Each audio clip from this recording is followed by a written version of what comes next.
and worldwide. Tune in to discover new music and to revel in the more familiar with no rules on genre, form, or novelty.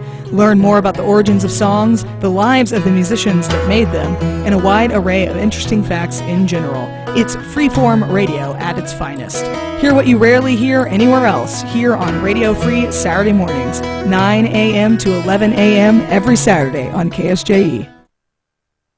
KSJE is supported by San Juan Regional Medical Center, here to meet your urgent and emergent medical needs, whether they are COVID-19 related or not.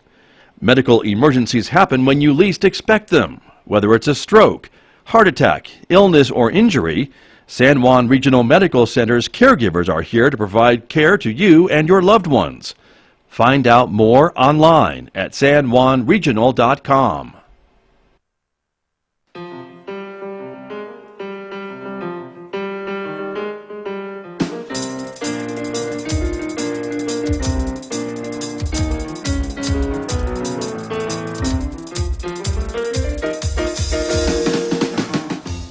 Nine minutes past 8 o'clock. It is Friday morning, October the 2nd. Good morning, everyone. I'm Scott Micklin. Thanks for tuning in to KSJE, 90.9 FM over the air here in San Juan County, 103.3 FM over the air in Durango, Colorado, and of course streaming everywhere from our website at ksje.com. Welcome also to our viewers who are joining us live this morning. The video is streaming live to the KSJE YouTube channel, our Facebook page, and this morning our Twitter account as well. So welcome aboard, everybody. We are glad that you are with us. Coming up on the program today, it's going to be a very special program talking about this year's virtual Highland Games and Celtic Festival. Like most things in 2020, we are virtual this year, but excited to talk about the 10th anniversary games and have my guest, Christa Chapman, who is the chairman of the games, in the studio to talk with me this morning. Then Mick Hess will be here next hour, roving with the arts. Mick is playing some Gilbert and Sullivan music from HMS Pinafore. That's on Roving with the Arts today at 9:06 on KSJE. 12:30, it's our storytelling program, Cuentos, Hana, and Tales, produced in cooperation with our friends over at the Farmington Public Library. You will hear that at 12:30 on KSJE. And don't forget, of course, in addition to Facebook, YouTube, and Twitter, we invite you to connect with us on Instagram as well if you're an Instagram person. And let's talk about the weather forecast. For today, it's going to be partly sunny skies, 80 degrees for a high, partly cloudy overnight tonight with a low of 39 degrees. Sunshine tomorrow with a high of 80 on Saturday, 81 with sunshine on Sunday, 83 with mostly sunny skies on Monday. And take a look next week, highs near 80 and overnight lows near 40. Well, let me turn to my guest who is here with me this morning to talk about a favorite event for both of us, the Aztec Highland Games and Celtic Music Festival. Christa Chapman's here. Good morning. Good morning. Thank you for coming in. Thank you for having me. You're welcome. And of course, like all things 2020, things are a little bit different this year with the Aztec Highland Games. Yes, we had to go online. Right, but you are, and you've got things planned, special things planned all weekend, right, for folks to kind of connect with you tomorrow? Yes, on Saturday, yeah, so normally our live event is 2 days, but right. We weren't trying to, it's just such a new platform, we decided to just do Saturday. True. The virtual, so yeah, we've had just some fun things about looking back over the last 10 years since this is our 10th year. Right. And some new stuff. Some pipe bands have sent in music. Our local bands have given us new sets that they recorded. I'm doing a cooking class, how to make Cornish pasties, so that you get a culinary treat in there. So, okay. Yeah. And this is all going to be on the Highland Games Facebook page, right? That's You're going to share correct. this stuff and the YouTube channel too? Yes. Okay, Yeah. so we can watch them both places. Yes. But that's the plan. And we've got a couple excerpts to air this morning from some of the things, because you involved me. Thank you for involving me to try to talk to some folks about the history of the Highland Games and how we got to this point. And so that's been great, too, because this is the 10th anniversary. It's been going for 10 years. Yeah, it's hard to believe, but it has been. So, yeah, and both you and I were around the first year. So. I know, right? We don't look any different. No, not at all. You look the same. I'm older, but that's okay. But let's do an excerpt right now from John Cater, who was actually one of the founders of the Highland Games, talking about kind of how they came into fruition here all these 10 years, actually longer than 10 years ago. Mm-hmm. Well, it's actually interesting because it goes all the way back to 1988. Oh my, okay. Yeah, when I first arrived in San Juan County, New Mexico, I was driving around trying to get to know the place, and I saw this sign in this little town of Aztec. The sign said Riverside Park, and I thought, I wonder what that's about. And so I pulled in there, and as I got out of my car and walked onto the grassy field there, the very first thought that struck me is, there needs to be a Highland Games here. And boy, I thought about it, and I, got ideas together for it from then until I was able to find the exact right group of people to pull it off, which was in 2010. Wow. And so the makeup of the park was such that it just kind of lended you to start thinking about putting on an event like this? The big open field and the big cottonwood trees, of course. I mean, if you've ever been to Riverside Park, you know what John Cater's talking about, but is that kind of what you pictured?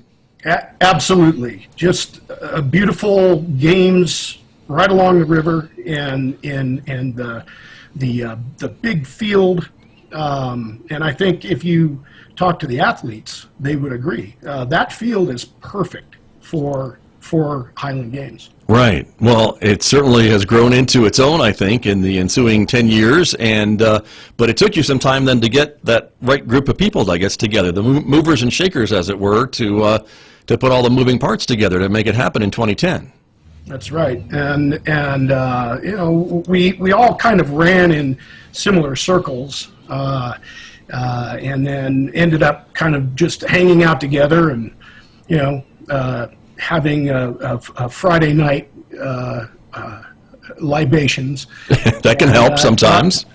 Yeah, exactly. And so now that's at that point, I think it was actually mid 2009. I was speaking with Jessica Pilati, and she said, "Well, what about these Highland Games? Let's get them moving." And it happened to be in a kitchen where everyone was on board with it. Nice. Well, and of course, you need more than just a couple of go-getters to put this all together. I know the city of Aztec has been a major driver in making this successful, of course, with Riverside Park, and a lot of other the committee members, because the games were more than just the games. From the very beginning, there was music, and there's been vendors and clans and all the other things that make up this event, right? Absolutely, and that was really the vision that I had for this, because I wanted a very broad spectrum of attractions for people to come and enjoy, whether they're of Celtic heritage or not. Come see the Highland dancing, the Irish step dancing. Come see the vendors. Come join in the music celebrations, and of course for people of Celtic descent, and there are a lot of them in the Four Corners. This was a great central location for them to come and really partake in the games.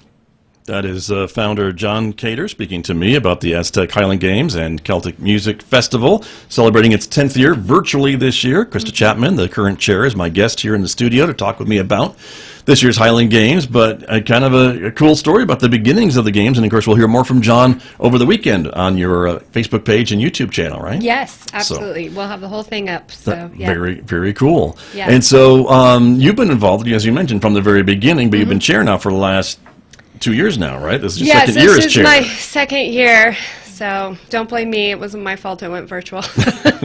We will not blame you for the pandemic. I know. No. Yes, this is my second year as chair, but yeah, I was the director of the Aztec Chamber of Commerce, and we were initially the fiscal agents before they got the actual Aztec Highland Games Foundation, or association, it's not a foundation, association, 501c3 established. So I was sort of the staff for the first couple of years. Gotcha. So, yeah. Okay. Very good. And then you'll be chair again next year, and I know you've got big plans for 2021. Yes. So that's exciting. Yes. Too. Yeah. We we have to plan out a year ahead of time. So we were really had most of our 2020 nailed down, all of our bands booked, and in the spring, probably, right? When all this stuff was erupting. Exactly. And so we waited, and obviously had to pull the trigger midsummer. Just decided we couldn't go forward this year. But so it's an exciting place to start, because instead of scrambling all year, we already have a lot established, so I think we're really going to be able to take it and go above and beyond next year, so we're super excited. Very good. So I want to make sure everybody understands that this is not the end of the Highland Games. Heck no. It is just the virtual games this year, and I'll be back in full strength next year in person at Riverside Park in Aztec. So. And you can buy tickets now for next year. So as you're watching online and you're missing all of us, go ahead and get your tickets ahead of time, so then we're nailed in and know we can see you next year. I would think they would make great gifts for the holidays. That's true, too. Right? Yeah, absolutely. So there you go. One of the things that was a great addition, I think, to the Highland Games over the years was the addition of the official announcer, because that was a job that I had the first year. That's right. And I tried my best.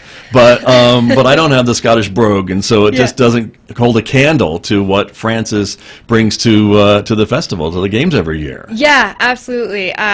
He does the Albuquerque or the Rio Grande games, and just adds so much. He's also an athlete, or was an athlete. Yes. And so he's just got such a knowledge that us that have come to the game late don't have. So, he's an amazing add to that. Right, So, and I talked to him. We'll hear more from him on Saturday, of course, when you release more of the interview, but let's hear a little bit from Francis. Awesome. Just to listen to his voice. Yeah. Because that's what we need for Highland Games, of course. Right.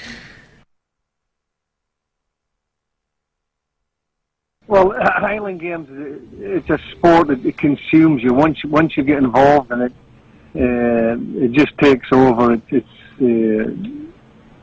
It's fun, the camaraderie between the athletes, it's fantastic. The training they've got to do for all the events, like in track and field, they may be practicing for one or two events, but for Highland Games, you've got in several events, for stone putting, weight throwing, hammer throwing, cable tossing, weight with the bar, and sheath. And you have got to get the techniques in each of these throwing disciplines. Now, it doesn't matter how strong you are. You could take someone with the technique and someone with strength, and someone with the technique is going to throw a lot further than someone with strength. But once you have the technique and the strength together, then that's when the distances come, and in some cases, world records are established. Yeah. Right. So there's a lot involved in Highland Games. It's not just a case of just turning up on the day and just throwing. Technique is the key. Once you get the technique, you're building the strength, and everything comes together, That's true. And for an established athlete, it's not something you can do in a year or two. You could take 3, 4, 5 years to get everything just honed in and dialed in together, Yeah. Very true. And these athletes are practicing anywhere between maybe 3 to 4 times a week in the field, honing their skills in each of throwing disciplines, and in the gym, maybe as much as 4 to 5 times a week, training with the weights and building up the strength, So in the winter months, in the off season, they're building their strength in the gym, and they come closer to the beginning of the season, then they would taper off the weight. They still keep up some weight during the season, but then everything transgresses over to the throwing, all the strength, and they're working on the technique. In Scotland, when I was competing, once the season ended, basically it was back to the gym. Scotland, in winter time, it's very harsh, it's very cold, it's very wet, so you couldn't really keep up any kind of throwing as such, so it was all building strength. Now, if I was living in California or some other hot climate in America, then I could keep that going. So that was an advantage of living in a place with warmer weather, where the winters are a lot milder. But in Scotland, everything was so harsh. Basically, it was right into the gym, building your strength, and then as you get closer to the season, then you would convert all that strength into the throwing and work on the techniques, and then your season usually started in Scotland anywhere, let's say, from May to September. And what I used to do, I would compete in the Scottish circuit, and then at the tail end of the circuit, I would come to America and roughly stay here for about a month, do the American circuit, go back to Scotland, then I would head to Australia, New Zealand for a few months, and then back to Scotland to start the winter's training again. A little bit from Francis Brebner. He is the announcer for the Aztec Highland Games and Celtic Music Festival. I'm Scott Micklin here along with Christa Chapman, the chair of the Highland Games this year. And again, just listen to him talk, right? You can listen to him all day. Yeah, exactly. I got to put my kilt on now and have some haggis. Yeah, haggis. Yeah. Which we'll be missing too. Why don't you have a cooking lesson about haggis? I don't know how to make haggis. Yeah, or I don't think anyone does. So we buy it frozen. Yeah, that's true. Yeah, I don't. I actually wasn't raised like celebrating much of my history. The Cornish pasties were the one exception, so that's something I know how to make. There you go. And for folks joining us, we're going to have a cooking lesson on how to make those on Saturday, right? Yes, yeah. I tried to get it. It's about an hour because apparently I talk a lot. Okay, but I will tell you, it's not going to be one of those cooking videos where you're like, oh, that looks so easy, and then you can't figure out how to do it. You'll really know how to make them if you watch it. So. Okay, good to know. It's thorough. There you go. You have one of those magic ovens where you put it in uncooked and then you pull it out and it's all done it's like a second later? Yeah, no. You it's get the whole to watch thing. me like not be able to put the food processor together properly, though I kind of fast forwarded through. Okay. It was, that works. Yeah, I'm not there's a reason I don't do that for a living. There you go. But you're going to do it Saturday. Yeah, no, it's fun. I think it turned out really well. Looking forward to it. Yeah. Well, that's great. Well, of course, the Highland Games has a whole lot of events. I mean, between the athletes, the dancing that we've talked about, and the music. There's a lot of music involved with the Highland Games, right? Yes. So yeah, not only do we have just Celtic bands that go everywhere from Celtic rock to more traditional, but we also feature bagpipe bands, and we have a big mass band that at our opening ceremonies at noon each day marches in all the clans and plays, and they play Amazing Grace, and it makes everybody a bit teary. Yeah. So. But it sounds really cool, especially when you're in the park and there's a little chill to the air, maybe some dew on the grass, and it just seems like you're in Scotland. Yeah, it totally does. And not in Aztec, New Mexico. Yeah, it's always a beautiful moment when I come in, like Sunday morning, we're halfway through, sort of tired, and the park is quiet, and people are just sort of getting out, getting there, and there's some person playing bagpipes in the distance. It's kind of a surreal event. And you can only have that in October with that chill, that morning kind of chill, and then it warms up, beautiful New Mexico weather like we enjoy, but there's that little bit of chill. You're like, oh, this could be Scotland, and then it's sunny and hot, and it's New Mexico. Exactly. I think we've had fog a lot of times that weekend around, that's true. And that's kind of unusual. So it's very cool. It all comes together for us. That's true. Well, you mentioned the pipers and the band, and so Southwest Sky has been a big part of this for I think was it all 10 years? I don't know if I was looking majority. At most of them. Okay. Yeah, I found the first program and they're not listed in that one. Okay. So, but I think pretty much right after that they were with us. So. Very good. We have a little clip from them. They did a performance for you from their home in Flagstaff to air this weekend. So we have a little bit of that to share with the audience this morning. Some bagpipes on your Friday morning, everybody. Here we go.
the southwest sky, some bagpipe music on a Friday morning. This is KSJE, and we are celebrating the 10th anniversary of the Aztec Highland Games and Celtic Music Festival. My guest is Christa Chapman, who is the chair of the games this year, and you have a lot of things planned.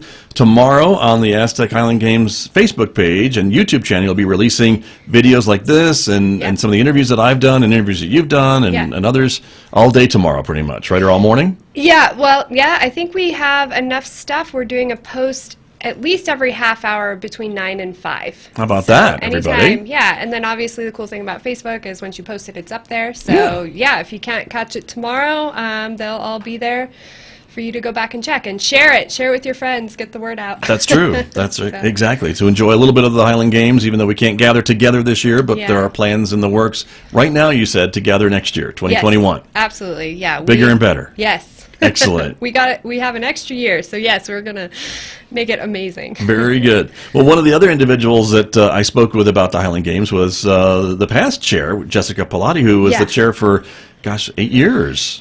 From the beginning till 2018. And certainly she put a lot into it, and let's listen to a little bit of her interview this morning. Here we go.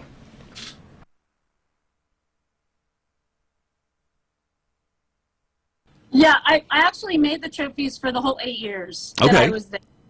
And so they would be either a tumbler or a plate or something, usually along those lines so that I could make a lot of them really quick. But I was hoping that people really appreciated kind of and I made like a little goblet thing at one point. That's right. I think that people appreciated that. It was like, this is not just, something we bought online, which we bought a lot of stuff online, but this is not just something that, a prize that somebody bought online for us. This was something that somebody took some time with. So I loved making the trophies. I thought it was really great. And it was funny, Francis Brebner, when he was giving them out on year 7 for me, I helped him hand those out at the end for the people that get trophies. And I don't think he knew I made all that. And so then he looked at me and he was like, somebody said, "Oh, Jessica, I love these that you make these." And he said, "You've made all these all these years?" And I said, "Yes, I do that too." And I think he just kind of looked at me for a couple of seconds like, "Oh my gosh, you are absolutely crazy." So and that's true. Well, but they're terrific. I mean, and again, you're right. They're so unique. They're so unique to the event. They're not cookie cutter by any means, and they're very individualized, and you can tell you put a lot of work and effort into them. Anyway, we are showing the photo right now, and they look just terrific. So I wanted to remind folks that you played a role in creating these things during the early years of the Aztec Highland Games and Celtic Festival. And so, Jessica, as we look maybe to the future, of course, this year the event is virtual, so we're helping with some of these videos, talking with folks who were part of the games early on. What is your hopes and plans for the future here for 2021? Well, and I just have to give enormous kudos to Christa Chapman because she's taken it on as the event coordinator for the past 2 years, last year and this virtual year, which of course we talked about a little bit earlier. It's maybe not quite as fun to do it virtually, but kudos to her and her group for continuing it and making it still in the forefront of people's minds that this is still going on, this will go on, and we'll just do it whichever way that we can. And there you go, and that's what we're doing. We are here with Christa Chapman, who is the chair of the Highland Games, and again, bigger and better next year, virtual this year. Yep. Everybody stay tuned. Yeah. So that's what's going on. Well, you said a couple of minutes, and I know you've had some great sponsors who help and some other partners, the City of Aztec. I know you couldn't do this without their help. Yeah, absolutely. Without the City of Aztec, they initially gave us startup money to start the event, which was a huge deal. Back then, we get lodger's tax funding from them every year to help advertise the event. And then just as community partners as far as working with us on the rental of the parks, and they just go above and beyond to help us. So super supportive. Of course, our main sponsor over all these years has been Joe Cosimore with Cozy Homes. Right. he was on my board of directors when I was at the chamber when we started this, and he just fell in love with the event, and I think it was maybe even the second year started sponsoring, is our main Highland Laird sponsor, so he has kept us alive financially through the years. So yeah, he's just been a huge partner. That's So, great. Yeah. And I know a lot of folks, have looked forward to the festival, and they will look forward to it in 2021 when we can gather together again because of the entertainment. We have a lot of local bands. I think Yes. folks are surprised that we have so many maybe Celtic bands in the area that travel around and perform. Yes. And you bring them together every year and bring in some other out of state, sometimes out of country bands as well to perform. Yeah, so actually I think a big reason why we were able to start the Highland Games originally was we had, I think that first year, 7 local bands, and I say local within the Four Corners region, whether it be Durango, San Juan County area. Right. We don't have quite as many that have survived over the years, and hopefully there'll be some more born in the future. But yes, we have a big Celtic music scene here. Of course, Durango now does a Celtic music only festival in the spring, so we've always partnered with them. They're sort of our sister event. Right. Yeah, and then headline bands over the years, our headliners, we've brought people, I think the Tannehill Weavers, our second year, were from Scotland. Celtica was our third year. They were from all over Europe. So we had Brother our first year, and we're actually still hoping tomorrow that Angus from Brother is trying to send us some video of some new stuff he's doing. So that would be a really fun 10 years Addition, later. exciting, yeah, right. He was committed, but he's in Oregon, and the fires have really affected his family. yeah. So he's had a rough couple of weeks. So we're hoping that, but maybe he can get us something afterwards, and we'll still share it. But True. yeah. Well, that's true. And a good reason to just like the Aztec Highland Games Facebook page so you get all the updates and all the other extra things you'll be adding to it between now and next year. Yeah, exactly. Yeah, and that's another point I wanted to say, too, is the dance. Emma Trentman that does the dance competition, they're actually recording some stuff tomorrow, so we won't be able to show their things live. Okay. But we will get those up as soon as she gets us some stuff. Nice. So hopefully this whole year we can be shooting out some little teasers as we get more content. Very So, cool. Yeah. Well, very cool. Well, we got some photos from some Facebook pages that we've been borrowing things from, and Yeah. just to kind of remind folks of the Aztec Highland Games, of course. And so, it wouldn't be Highland Games without fish and chips in the background there and bagpipes Right. in the foreground. It does look like Scotland, doesn't it? It really kind of does there, The flags are flapping in the breeze and everything else. But it's just this great 2-day event that really brings people together. And I think it's really grown over the last decade, don't you? From the first year? Yeah, I don't know. Yes. Okay. More people know about it, Yeah. but it was really successful our first year. So yeah, I think we've just maintained an awesome fun Right. event. So yeah, it was popular hitting the ground. We were lucky. That's So, good. Yeah. Well, that's great. Well, and like any event, I think it just takes time for folks to maybe plan for it, because, you have to kind of want to go. Yeah. And, for your schedule, if you're going to go, because you can't just go for 15 minutes. You really need to spend an hour or so at least to hang out, and even more if you just want to hang out and listen to the bands and watch the dancers and do all in the athletics. And I mean, there's just so much going on. You've got 3 stages. Yes, 3 stages going, and food and vendors and and then the athletics in the middle of it and pipe bands wandering around. So it's a whole immersive experience that certainly people spend all weekend there. So. They definitely do, and they can come back on Sunday, of course, and do the 2-day event too. So it's been great. So I am so proud to be a part of it in a small, tiny way. Certainly not as many hours as you guys put in, but I certainly appreciate being invited back every year. Yeah, no, we literally, the help that you give us is just, it's priceless, Scott. So thank you. Being not only the voice, but also showing up in your finery. Full kilt regalia, I guess, is what you would say. But as I said, kilts are very forgiving, which is a good thing. So, but there you go. But it's a lot of fun. It really is. And so it's been great to be a part. And we'll look forward to the virtual Highland Games tomorrow on your Facebook page. Yeah. And also in person next year. And I think, as I told you off the air, I think every event we do next year is going to be bigger and better because of our missing it this year. So. I know you can't. If you're taking anything for granted, we don't anymore. So. No, that's very true. Yeah. That's very true. So we'll end this morning with some more pipe bands, but this is a We Will Rock You version. Excellent. With the Bagpipers, Southwest Sky on KSJE. Thanks, Christa. Thank you.